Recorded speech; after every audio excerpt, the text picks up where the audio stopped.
공자가 하루는 어느 마을에 간다는 소문이 퍼졌습니다. 여러분, 공자하면 공자는 당대 최고의 지성이지만 그 어떤 예법의 창시자, 예법의 일인자, 예법의 전문가가 공자님이십니다. 이 공자님이 어느 마을에 방문한다는 것은 그 마을의 큰 영광이었습니다. 그래서 마을 사람들은 공자님이 오시기를 학수고대했고, 그리고 공자님이 오시면 공자님에게 예법을 배우고 싶었습니다. 그래서 그에게 제사를 집전하도록 부탁을 했습니다. 이제 많은 사람들이 모여서 공자님이 어떻게 제사를 지내는가 정말 궁금한 가운데 다 그의 모습을 주시하고 있었습니다. 드디어 예법의 전문가, 창시자, 그 예법의 선구자 되시는 공자님이 제사를 시작했습니다. 그런데 이상합니다. 요즘 말로 말하면 버벅거렸습니다. 당황하고 어쩔 줄 몰라 하면서, 그러면서 버벅거리니까 많은 사람들이 의아해했습니다. 그때 그 마을의 촌장 되시는, 대표 되시는 어른이 공자님 왜 그러십니까? 이거는 이렇게 하는 것입니다 하고 코치를 해주었습니다. 그랬더니 공자님이 그렇군요. 그럼 그렇게 하면 되겠군요. 그리고 이제 제사를 진행을 합니다. 또 공자님이 버벅거립니다. 또 공자님이 당황해 하시면서 제사를 진행하지 못하고 있습니다. 또 안쓰럽게 여겨서 그 마을의 촌장이 공자님 이거 이렇게 하면 되잖아요. 또 고치해 주었습니다. 그렇군요. 이러기를 아주 여러 번 반복합니다. 그때 동네 사람들은 큰 실망을 했습니다. 아니, 이 예법의 전문가이시고 예법의 일인자 이 공자님이 어떻게 이걸 모르지? 어떻게 이렇게 못하지? 큰 실망을 했습니다. 이제 조용한 시간에 제자들이 찾아와서 물었습니다. 공자님, 선생님, 아니 정말 예법을 모르십니까? 그럴 리가 없지 않습니까? 근데 왜 그렇게 오늘 일을 그르쳤습니까? 물으니까 공자님이 하시는 말씀이 웃으면서 예법은 어떤 형식이나 절차, 순서가 중요하지 않다. 그런 것들은 아무것도 아니다. 중요한 것은 마음을 담는 것이고 마을 사람들이 하나가 되는 것이다. 어찌 그 전통, 그 순서 이게 중요하냐? 마음이 하나 되는 게 중요하지 않느냐? 그런 교훈을 했다는 얘기가 전해지고 있습니다.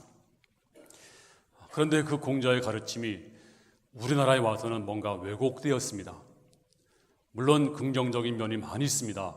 우리 한국 사람들의 정신사, 그리고 삶의 가치관에 아주 긍정적인 기여를 많이 했습니다. 그럼에도 불구하고 이 공자의 사상이 우리나라에 와서는 뭔가 잘못 전달되어서 뭔가 전통 또 가치관의 혼란이 역기능적인 요소가 조금 있습니다. 예를 들어 한국인의 출세관, 왜 출세합니까? 내가 그 자리에 올라가서 정말 이 땅에서 나라를 섬기고 사람을 섬기기 위해서 내가 그 자리에 올라서 이 일을 한다. 내가 봉사하고 기여하겠다. 그런 생각보다도 내가 이 자리에 올랐어. 그 타이틀, 그 명예, 이런 쪽으로 유교가 많은 영향을 미치게 됩니다. 그래서 한국 사람들의 최고의 선은 출세였습니다. 오직 출세. 출세 못하면 실패한 것이고요. 옛날에 저희 동네에서 할아버지들이 저에게 이런 말씀을 많이 했습니다. 우리 조상 가운데 몇 대손 중에서 정승이 있었느니라. 우리는 이런 집안이다. 또 어떤 사람은 정승이 없으면 정승은 없었더라도 사또는 있었다. 원님은 있었다. 그러면서 조상 자랑하시는 분들을 종종 만날 수가 있었습니다. 자, 그분이 그 자리에서 정말 나라와 민족을 위해서, 이웃을 위해서 이런 공헌을 했다, 이런 일을 했다, 이건 자랑할 수 있죠. 근데 자리만 차지하고 있었다, 이건 자랑할 게 못 됩니다. 그런데도 우리는 자리만 차지한 것이 얼마나 큰 영광이냐. 네, 이것이 바로 간판주의, 또 학력주의, 네, 지금도 우리에게 강력한 영향을 끼치고 있습니다. 그렇잖아요. 내가 그 학교를 입학하고 졸업을 했다. 그래서 내가 정말 좋은 영향을 받고 이웃을 위해서, 하나님을 위해서 이렇게 많은 기여를 했다. 이건 자랑이지만, 근데 내가 그 학교를 나왔다. 근데 지금 아무것도 아니다. 그런데 내가 그 학교 나온 것이 무슨 자랑이 되겠습니까? 그건 자랑이 될 수가 없는 것입니다. 자, 이런 허세 문화, 간판 문화, 형식에 매달리는 삶이 예수님 당시에도 예수님 눈에 보였습니다. 자, 그 대표적인 그룹들이 바로 바리새인들입니다. 오늘 예수님은 그들에게 혹독한 비판을 했습니다. 오늘 본문 6절에 보니까 이르시되 이사야가 너희 외식하는 자에 대하여 잘 예언하였도다. 기록하였으되 이 백성이 입술로는 나를 공경하되 마음은 내게서 멀도다 하면서 이사야 예언을 인용하시면서 참 잘 예언했어. 너희가 말이야 이 입을 가지고는 하나님을 믿는다고 그러는데, 입을 가지고는 하나님을 공경한다고 하는데 사실은 말이야 너희 마음은 멀어. 마음이 없어. 마음이 없다고. 그래서 외식하는 자들이요. 외식이 뭘까요? 쉽게 말하면 겉과 속이 다른 사람들, 너무 전통에 집착한 나머지 전통을 삶의 중심으로 만들었습니다. 그래서 겉과 속이 달랐습니다. 자, 3절 말씀을 보겠습니다. 바리새인들과 모든 유대인들은 장로들의 전통을 지키어 손을 잘 씻지 않고서는 음식을 먹지 아니하며, 여기서 바리새인들과 서기관들이 장로들의 전통을 지켰다. 여러분, 전통을 지키는 거 나쁜 것이 아닙니다. 전통을 지키는 것은 좋은 것입니다. 좋은 전통을 우리가 이어받고 보존한다고 하는 것은 아름다운 일입니다. 근데 문제는 뭘까요? 전통만 지키는 것이 문제입니다. 전통을 계속하다 보면 하나의 규범이 됩니다. 그리고 이것을 벗어나면 큰일 나는 줄 압니다. 그리고 전통이 진리가 되어버리고 말아요. 우리 신앙생활도 마찬가지입니다. 우리 신앙생활도 하나의 전통, 성경에는 없지만 전통이 있었습니다. 근데 이것이 전통이 우리의 신앙생활의 진리가 되어서 우리 신앙을 가로막는 경우가 상당히 많이 있습니다. 자, 이래서 이 전통을 잘못하면 우리 내면을 소홀하게 하는, 껍질은 있는데 속이 없는 그런 사람이 될 수가 있습니다. 바로 이것이 정결규례인데요. 자, 4절 말씀 보겠습니다. 또 시장에서 돌아와서는 물을 뿌리지 않고서는 먹지 아니하며 그 외에도 여러 가지를 지키어 오는 것이 있으니 잔과 주발과 놋그릇을 씻음일러라. 자, 장로 유전이 있었는데요. 항상 손을 씻고 밥을 먹었습니다. 이게 왜 생겼냐면요. 이제 하나님의 그 제사장들이 제사할 때 손을 씻고 들어갑니다. 이 손을 씻는 이유가 뭘까요? 단지 세균만 없애는 것이 아니라 하나님 앞에 정말 이 마음가짐을 깨끗하게 하기 위해서 손을 씻고 정성스럽게 예배하기 위해서 손을 씻는 거예요. 근데 바리새인들은 아니 뭐 꼭 제사할 때만 씻느냐? 이것을 우리도 해야 되겠다. 그래가지고 성경에 없는 거지만 밥을 먹기 전에 손을 씻자라고 하는 규례, 하나의 전통을 만들었습니다.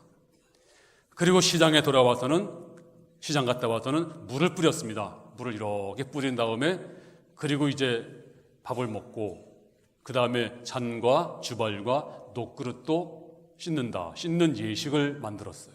예식을. 참 좋은 겁니다. 근데 이게 전통이 되었습니다. 그래서 이거 안 지키면 믿음이 없는 사람, 이거 안 지키면 개와 같은 사람, 이방인, 이걸 지켜야 하나님 백성이고, 이거 안 지키면 엄청난 어떤 죄를 범한 사람, 이렇게 돼버리고 말았습니다. 자, 그래서 오늘 2절에 보니까 그의 제자 중 몇 사람이, 여기서 예수님의 제자를 말씀하고 있는데요, 부정한 손, 곧 씻지 아니한 손으로 떡 먹는 것을 보았더라. 세상에 이럴 수가 있나? 어떻게 더러운 손으로 떡을 먹어?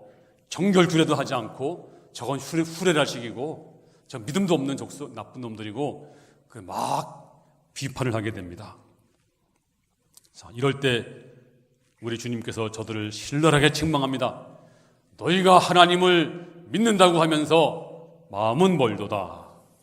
자, 오늘 성경 말씀 다시 한번 제가 보면 8절에 보니까 너희가 하나님의 계명을 버리고 사람의 전통을 지키느니라. 9절에 또 이르시되 너희가 너희 전통을 지키려고 하나님의 계명을 잘 저버리는도다. 너희가 전통을 지키려고 하나님의 계명은 저버리고 있다. 마음은 멀고 있다. 하면서 주님께서 저들을 책망하고 있습니다. 이제 우리는 지금도 마찬가지입니다. 지금도 많은 성도들, 많은 분들이 전통 때문에, 물론 전통은 참 좋은 거지만 전통이 없이는, 형식이 없이는 어떻게 내용을 담을 수가 있겠어요. 근데 문제는 전통만 지키면, 형식만 지키다 보면, 거기에 몰두하다 보면 본질을 잃어버리고 내용을 잃어버리고, 그리고 하나님을 떠나는 사람이 있다는 사실을 우리가 알아야 됩니다. 여러분, 역사에서 제정 러시아가 멸망을 당합니다. 그래서 제정 러시아 멸망사가 있습니다. 그 책에 보면 이런 내용이 나옵니다. 제정 러시아는 그 당시에 가장 강력한 기독교 국가였습니다. 그래서 가장 좋은 땅, 가장 좋은 집은 전부 교회 소유였습니다. 자, 그 모스크바에서 성직자가 100만 명이 넘었습니다. 그리고 그들은 전부 다 부자였습니다. 이제 그들이 모여서 뭘 했는가? 회의를 했어요. 할 일이 없으니까. 근데 모여가지고 어떤 회의를 했냐면, 어떻게 선교할 것이냐, 어떻게 구제할 것이냐, 어떻게 전도할 거냐, 어떻게 대신자를 전도할 것이냐, 교회를 세울 것이냐, 인도에다가. 이런 거 하지 않았어요. 뭐 하는지 아세요? 역사의 기록에 보니까 그들이 모여가지고 가운을 어떤 색깔로 입을 것이냐, 또 축도할 때 손가락을 펼 것이냐, 오므릴 것이냐, 이거 가지고 몇 날 며칠을 싸웠습니다. 심지어는요, 교회 지붕에 천사가 몇 마리가 앉아있을 수 있느냐, 어떤 사람은 100마리, 어떤 사람은 10마리 가지고 되게 싸웠어요. 어떤 분은 그럼 종탑 위에는 천사가 몇 명이 올라갈 수 있느냐, 몇 명이 천사가 설 수 있느냐, 어떤 사람은 5명, 어떤 사람은 10명, 그거 가지고 피 터지게 싸웠어요. 그럴 때 어떤 일이 벌어지고 있습니까? 공산혁명, 볼셰비키 혁명이 일어나기 시작하면서 서서히 코카서스 기병들이 몰려와서 이제 포위를 하고, 그랬더니 사례들이 도망을 치는데 전부 붙잡아가지고 어디 갔어요? 저 시베리아로 끌려가가지고 거기에 옷이 있습니까? 집이 있습니까? 먹을 게 있습니까? 거기다 강제 노역을 시켰습니다. 1명, 2명 다 얼어 죽었습니다. 다 얼어 죽습니다. 그런데 한 성도가 만삭이 된 여인이 이제 그 추위 가운데서 아기를 낳습니다.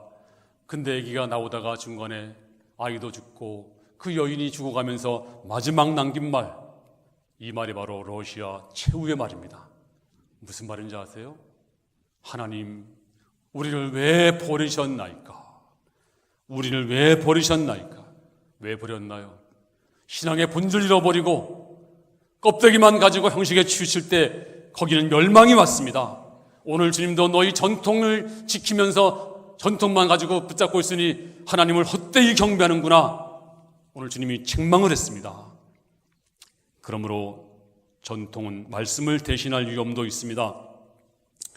우리는 예배 보면 꼭 묵도, 찬송, 기도, 찬양, 설교, 헌금, 광고, 축도, 네, 이것이 우리 교회 예배 순서입니다. 참 좋은 것입니다. 저도 이 순서를 참 좋아합니다. 그런데 이렇게만 예배 드려야 되고 이렇게 안 드리면 예배가 아니다. 네, 그건 또 잘못된 거예요. 왜냐하면 지금부터 130년 전에 선교사님들이 이렇게 예배 순서를 정해 주었어요. 우리는 이걸 그대로 지키고 있습니다. 근데 이걸 전해준 그 교회들은요, 미국 교회나 영국 교회들은요, 지금 이렇게 예배 보는 교회가 한 교회도 없어요. 예배 4요소가 있습니다. 예배는 찬송이 있어야 됩니다. 기도가 있어야 됩니다. 말씀이 있어야 됩니다. 헌금이 있어야 됩니다. 다시 한번 말씀이 있어야 됩니다. 찬송이 있어야 됩니다. 기도가 있어야 됩니다. 헌금이 있어야 됩니다. 이것은요, 순서가 필요하지 않습니다. 기도 먼저 할 수가 있고 찬송 먼저 할 수가 있고 설교를 먼저 할 수가 있습니다. 예배는 이 4가지 요소가 분명히 들어가 있으면 예배입니다. 근데 예배 순서 묵도, 찬송, 기도, 설교 이렇게만 해야 된다. 네, 이렇게 해서 주장한 분이 많이 있어요. 안 그러면 이단인가 보다? 네, 그렇지 않습니다. 예배는 정말 하나님 앞에 정말 잘 드릴 수 있도록 그렇게 드리는 예배가 중요한 것이지 순서를 잘 지키는 것이 예배를 잘 드리는 것이 아닙니다. 그래서 나는 정시에 예배 잘 드리고 말씀 듣고 그랬더니 기분도 좋아. 꺼림직하지 않아. 왜? 전통에 익숙하면 그렇게 되는 것입니다. 물론 우리가 드린 예배 정말 저는 좋은 순서라고 믿습니다. 그런데 꼭 그렇게만 안 드리면 안 된다. 네, 고정관념도 버려야 됩니다. 여러분, 우리 주일날 뭐 하십니까? 우리가 사도신경을 드립니다. 사도신경, 성경에 사도신경을 외우라, 암송하라 있습니까? 혹시 발견하시면 제가 10억을 드리겠어요. 10억을. 없어요. 사도신경은 성경이 아닙니다. 사도들이 나중에 이제 후예들이 우리의 믿는 신앙을 만들어서 아주 적은 문장으로 집약한 게 바로 사도신경입니다. 저는 사도신경을 믿습니다. 정말 좋은 것이 사도신경입니다. 정말 짧은 문장으로 우리 신앙을 암축해 놨잖아요. 근데 저는 참 불만이 많아요. 왜냐하면 그 당시에 아마 사도신경 만들 때는 성경 66권이 아마 없었나 봐요. 그래가지고 이 성경이 하나님 말씀임을 믿사오며 라는 말이 빠졌어요. 우리 성경이 하나님 말씀이다. 이게 가장 중요한 신앙 고백인데 이게 빠져 있어요. 그래서 왜냐하면 그 당시에는 아마도 66권 성경이 확정되기 전이기 때문에 그러지 않을까라고 추측은 해보지만 또 한 가지는 그 당시에 그들이 예수님께서 빌라도에게 고난받는 걸 생생히 봤기 때문에 빌라도에게 고난을 받으사라고 썼는데요. 이건 역사적인 사실입니다. 역사적인 고백입니다. 하지만 신앙 고백은 아닙니다. 빌라도는 주님을 핍박한 적이 없습니다. 그냥 사용되었을 뿐입니다. 그래서 우리 진짜 신앙의 고백은 우리 죄를 위해서 고난 받으시고라고 해야 맞습니다. 그게 진짜 신앙 고백이에요. 그래서 저보고 사도신경을 좀 다시 만들려고 그러면 제가 잘 만들 수 있어요. 성경을 하나님 말씀으로 믿사오며 그리고 빌라도에게 고난받은 것이 아니고 우리 죄를 위해서 내 죄를 위해서 고난받으시고 이렇게 고치면 물론 빌라도에게 고난받으시면 틀린 것이 아닙니다. 네, 역사적인 사실을 그대로 우리가 고백하는 것이기 때문에 맞는 말입니다. 그런데 더 솔직하게 성경적으로 말한다면 내 죄를 위해서 사도신경 참 좋은 것입니다. 근데 암송하라고 한 것이 아닙니다. 믿으라고 한 것입니다. 고백하라고 한 것입니다. 안 그러면 중이 연불에 오는 건 뭐가 다르겠습니까? 제가 중한테 물어봤어요. 당신이 외우는 연불을 다 이해를 하십니까? 그분이 말하기를 솔직하게 이해를 못합니다. 하지만 연불을 외우면 수양이 됩니다. 그런데요, 우리는 연불 외우듯이 외우면 수양이 되지도 않고 도리어 전통이 되고 도리어 하나님을 잊어버릴 수가 있습니다. 그러므로 여러분, 예배 시간에 중요한 것이 무엇입니까? 순서를 지켰다, 사도신경 외웠다, 주기도문 외웠다, 이게 중요한 것이 아니고 여러분 기도를 어떻게 했습니까? 하나님 내 기도 받아주시옵소서. 오늘 대표기도 하신 장로님의 기도가 바로 내 기도입니다. 하나님 내 기도 들어주시옵소서. 간절한 마음으로 기도할 때 주께서 그 입에 받아주실 줄로 믿습니다. 찬송을 어떻게 불렀습니까? 그냥 입으로 찬송을 불렀습니까? 찬송 부를 때 주님 내 찬양을 받으시옵소서. 이 죄인의 찬양도 받으시나요? 주여 감격합니다. 찬양을 받으시옵소서. 주 앞에 찬양할 때 그 찬송을 받을 줄로 믿습니다. 여러분 주 앞에 말씀 들을 때 어떻게 들으시나요? 그냥 졸고 들었나요? 아니면 그냥 그냥 습관대로 들었나요? 주여 제게 말씀하시옵소서. 저 말씀은 하나님 말씀이오니 주여 내게 말씀하시옵소서. 저 말씀은 생명의 양식이오니 내게 말씀하시옵소서. 신령과 진정으로 이 말씀 들을 때 주께서 그 말씀을 그 예배를 받으시고 여러분에게 놀라운 복으로 함께할 줄로 믿습니다. 그러므로 중요한 것은 형식보다 더 중요한 것은 내용입니다. 물론 형식이 있어야 내용을 담지만 내용 없는 형식은 소용이 없습니다. 오늘 시간 주 앞에 정말로 예배를 잘 드리는 성도가 될 수 있기를, 그리고 정말로 하나님 앞에 충만하기를 주님의 이름으로 축원합니다. 이 직분도 마찬가지입니다. 교회 직분은 벼슬이 아닙니다. 교회 직분은 철저한 봉사의 자리입니다. 내가 집사가 되었느냐, 그게 중요한 게 아니고 집사다운 집사가 되었는가, 장로가 되었는가, 권사가 되었는가. 여러분, 장로가 되고 권사가 되고 목사가 되어도 집사만큼 충성하지 못하면 차라리 집사가 훨씬 더 나은 것입니다. 도리어 목사가 부끄러운 것입니다. 목사가 되어도 목사 일을 하지 않고 노는 목사 참 많이 있습니다. 평신도만도 못한 거예요. 그건 아무것도 아닙니다. 장로가 되어도 장로 역할을 못하는 장로는 집사만도 못한 장로입니다. 직분이 중요한 것이 아닙니다. 직분은 벼슬이 아닙니다. 봉사라고 주신 것입니다. 이제 우리 교회 이 생각을 좀 바꿔야 됩니다. 목사는 여러분을 가장 깊이 여러분을 섬기는 자들이고 우리 모두가 다 종이 돼서 하나님 섬기는 자들이지 어찌 교회가 직분이 계급이 있겠습니까? 절대로 그런 것이 없습니다. 그러므로 오늘 시간 주 앞에 나도 회칠한 무덤이 될 수 있다. 계속 교회 나오다 보면 형식에 취하고 내용은 없는데 그냥 습관대로 나오다 보면 나도 모르게 하나님을 섬긴다 하면서도 내용이 없을 수가 있습니다. 저는 성경에서 가장 비극적인 말씀, 성경에서 가장 정말 성경에서 이 말씀 읽을 때 소름이 끼치는 말씀이 있는데요. 정신이 바짝 드는 말씀이 있는데요. 이것이 바로 사사기 16장 20절입니다. 들다가 이르되 삼손이여 블레셋 사람이 당신에게 들이닥쳤느니라 하니 삼손이 잠을 깨며 이르기를 내가 전과 같이 나가서 몸을 떨치리라 하였으나 여호와께서 이미 자기를 떠나신 줄을 깨닫지 못하였더라. 이 말씀이 성경에서 가장 비극적인 말씀이에요. 왠지 아십니까? 삼손은 하나님께 바쳐진 나실인입니다. 그러면 머리를 길렀습니다. 왜 머리 길렀습니까? 하나님께 바쳐지기 위해서, 성별된 삶을 살기 위해서 하나님께 바쳐진 머리 가지고 그는 삶이 따라오지 못했습니다. 형식은 있었습니다. 그런데 내용이 없었습니다. 그래서 나중에 어떻게 되었나요? 머리 깎이고 이제 힘을 다 잃어버렸습니다. 그런데 오늘 성경에 보니까 내가 전과 같이 나가서 몸을 떨치리라, 내가 전과 같이 나가서 이제 힘을 쓰리라. 그렇습니다. 지금 하나님이 그를 떠났습니다. 더 이상 힘을 쓸 수가 없습니다. 하나님이 그를 사용하지 않습니다. 성령이 그를 떠났습니다. 이제 그는 자연인에 불과합니다. 하지만 그를 착각하고 있는 것입니다. 내가 지금 힘이 있어, 내가 힘을 떨치리라. 하지만 하나님이 떠나신 줄을 깨닫지 못하였더라. 하나님이 떠나버렸는데도 이걸 몰랐다는 것입니다. 그렇습니다. 지금도 마찬가지입니다. 지금 어떤 사람에게는 하나님이 떠났습니다. 하나님이 사용하지 않습니다. 그는 버림받았는데도 하나님이 안 떠난 줄 알고 착각하고 살아가는 사람이 얼마나 많이 있습니까? 그러므로 시간 자신을 돌아봐야 됩니다. 내가 그냥 교회 나오니까 10분 있으니까 나는 괜찮아. 아닙니다. 오늘도 주님 바라보고 내 자신을 바라보고 회개하고 정말 내가 믿음에 있는가를 바라볼 수 있는 성도가 될 수 있기를 주님의 이름으로 축원합니다. 이제 마지막 결론을 말씀드리면 이제 오늘 11절 말씀 보겠습니다. 너희는 이르되 사람이 아버지에게나 어머니에게나 말하기를 내가 드려 유익하게 할 것이 고르반 곧 하나님께 들음이 되었다고 하기만 하면 그만이라 하고 12절 자기 아버지나 어머니에게 다시 아무것도 하여 드리기를 허락하지 아니하여 너희가 전한 전통으로 하나님의 말씀을 폐하며 또 이 같은 일을 많이 행하느니라. 너희가 전통으로 하나님 말씀을 폐한다. 근데 그게 바로 고르반 제도였어요. 고르반. 이게 뭐냐면 그 당시에 바리새인들이 성경에 없는 제도 또 하나 만들었어요. 그게 뭐냐면 하나님 앞에 헌금을 했어요. 헌금하면서 이것은 고르반입니다 라고 이제 헌금을 한 거예요. 그러면 이게 뭐냐면 하나님께 드렸으니 이제 내가 돈이 없어요.